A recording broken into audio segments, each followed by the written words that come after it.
Now, one of the things we have a right to do is free speech and freedom of association. So free speech and freedom of association means you have a right to peaceful protest.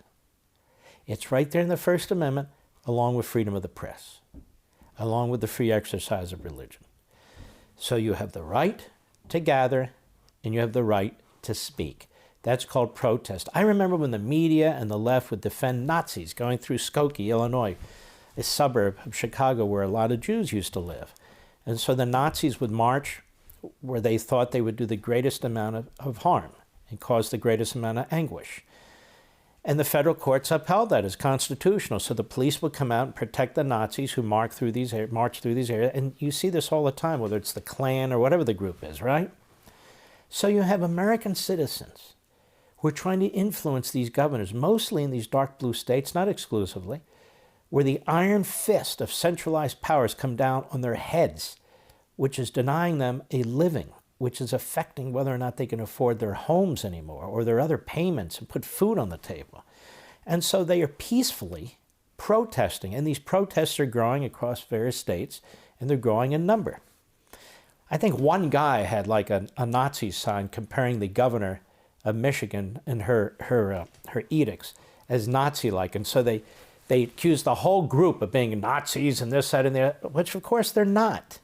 But this is how the media treats Americans who don't go along with the massive progressive project that is rammed down our throats every single day.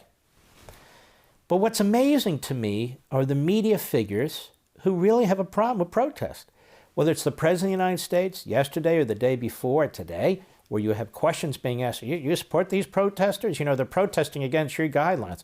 You know, they're out there. It's very dangerous. They're meeting more than 10 people together.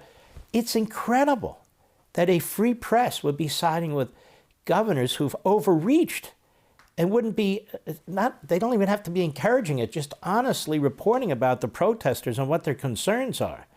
Instead, it's the government line. And I don't mean the Trump line, of course. I mean the government line of the hard left, iron-fisted governors. So when you're going to lose your home, or you're going to lose your business, or you're going to lose your job, or you've lost all of them, the right to peacefully protest so your voice are heard, this is important. It's not left to technocrats, the health departments of every state or the United States. It's not left to one governor with an iron fist to impose his or her will. The public has a right to participate. That's the whole point. I mean, when you think of the founding of the country, can you imagine people saying peaceful protest? They weren't even peacefully protesting, but peaceful protest. I dare say if the media had its way, and if this media existed way back when there was a Tea Party, there'd be no Tea Party. Oh my goodness, look at that protest. They're awfully violent. They're going on that British ship, or the commercial ship that is has the flag of the British Empire, and they're throwing tea off there. Oh my God, that's just a horrible, horrible thing. The media in this country are as totalitarian as the Democrat Party, and they're one and the same. They truly are.